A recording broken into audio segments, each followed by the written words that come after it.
గ్రంథం 6వ అధ్యాయము మొదటి వచనం నుండి 7వ వచనం వరకు చదువుదాం. యెషయా గ్రంథం. రాజైన ఉజ్జియా మృతి నొందిన సంవత్సరమున అత్యున్నతమైన సింహాసనమందు ప్రభువు ఆసీనుడై ఉండగా నేను చూచితిని. ఆయన చొక్కాయి అంచులు దేవాలయమును నిండుకొనెను. ఆయనకు పైగా శరాపులు నిలిచియుండిరి. ఒక్కొక్కరికి 6 రెక్కలు ఉండెను. ప్రతివాడును 2 రెక్కలతో తన ముఖమును రెండిటితో తన కాళ్లను కప్పుకొనుచు రెండిటితో ఎగురుచుండెను. వారు సైన్యములకు అధిపతియగు యెహోవా పరిశుద్ధుడు, పరిశుద్ధుడు, పరిశుద్ధుడు, సర్వలోకము ఆయన మహిమతో నిండియున్నది అని గొప్ప స్వరముతో గాన ప్రతిగానములు చేయుచుండిరి. వారి కంఠస్వరము వలన ఆ గడప కమ్ముల పునాదులు కదులుచు మందిరము ధూపము చేత నిండియుండగా నేను అయ్యో, నేను అపవిత్రమైన పెదవులు గలవాడను, అపవిత్రమైన పెదవులు గల జనుల మధ్య నివసించువాడను, నేను నశించితిని. రాజును సైన్యములకు అధిపతియగు యెహోవాను నేను కన్నులారా చూచితిననుకుంటుని.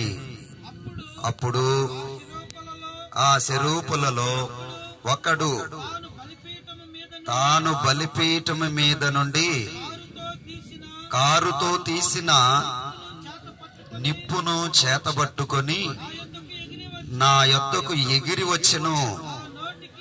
నా నోటికి దానిని తగిలించి, ఇది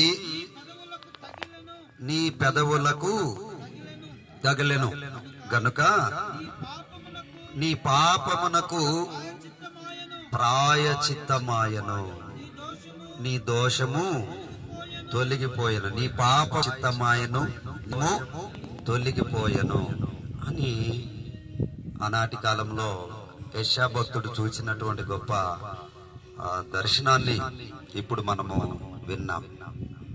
రాజైనటువంటి ఉజ్జియా మరణించాడు. మరణించగానే నిజంగా నాటి యూదా దేశమంతా కూడా ఆ దుఃఖ సాగరములో మిగిలి ఉండి ఉండవచ్చు.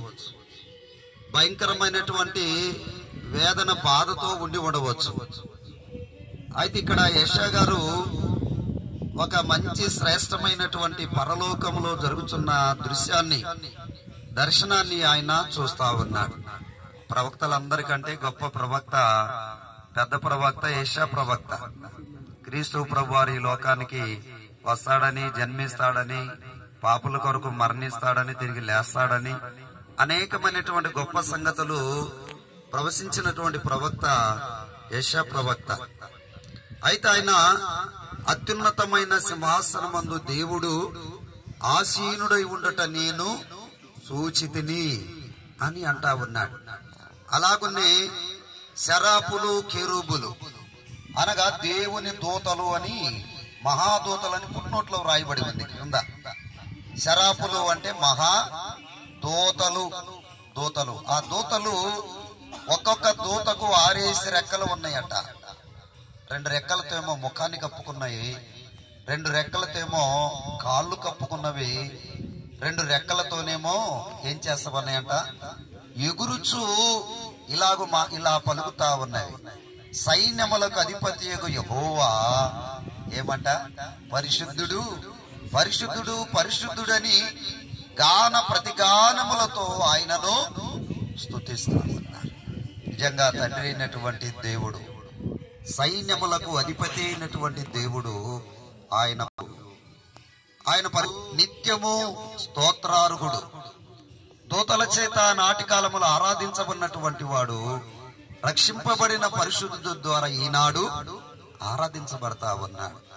మరొక మానక నిత్యమును ఆయనను స్తుతిస్తా ఉన్నారు, ఆయనను ఘనపరుస్తా ఉన్నాడు. ఆయన ఏమన్నారు? ఆయన్ని పరిశుద్ధుడు అన్నారు. ఆయన పరిశుద్ధుడే నిజంగా.